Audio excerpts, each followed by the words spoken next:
Le soir tombe et j'arpente ma propriété jusqu'à une clairière bien plate. J'y fais un large trou et y place un jeune bananier, puis le recouvre de terre de mes pattes. Quand un homme au torse nu, avec un long chapeau et monté sur un noir destrier débarque. Bonsoir, maître Guetta. Je viens pour vos services d'avocat. Ma cousine a besoin de vos talents pour un problème délicat. Je le salue de façon distinguée et lui propose une banane comme en cas. La bouche pleine, il me raconte qu'il n'en a jamais mangé d'aussi bonne dans tout Calista. J'offre aussi 2 bonnes bananes à son destrier. Rien de tel pour l'amadouer. Puis il me conte l'affaire qui le tiraille, me tend une bourse remplie d'or et déclare: Voici une avance pour votre travail. Allons donc rencontrer ma nouvelle cliente. On tient sûrement à 2 sur votre monture impressionnante. Il s'appelle Dark Cloud. C'est un cheval de haute lignée, un cheval de guerre et un rapide destrier. Puis l'homme se met très fort à siffler. Nom d'un crocodile à plumes. Il connaît la langue des équidés.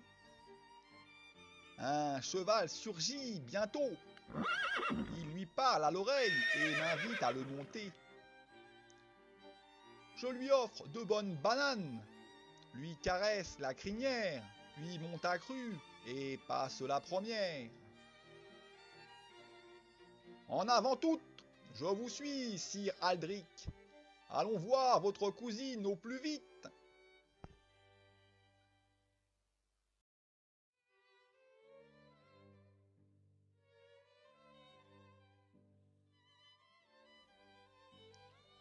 Presque minuit.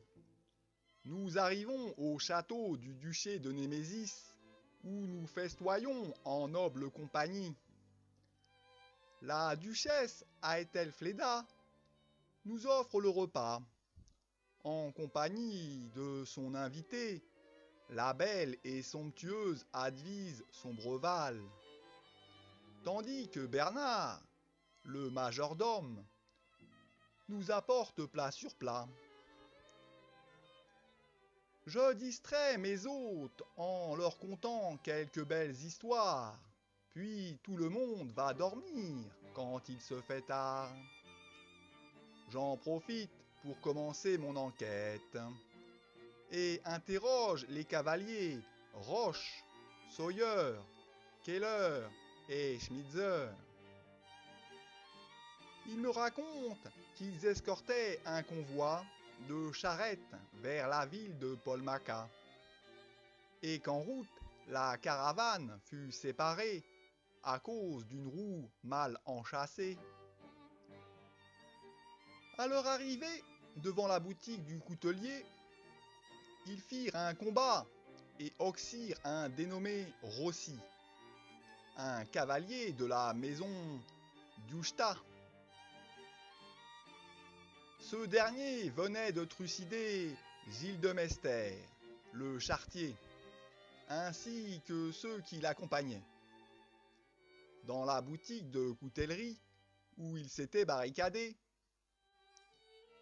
sa courte épée et ses habits étaient encore rouges de sang de ses victimes, dont les corps sanguinolents gisaient encore près de la vitrine.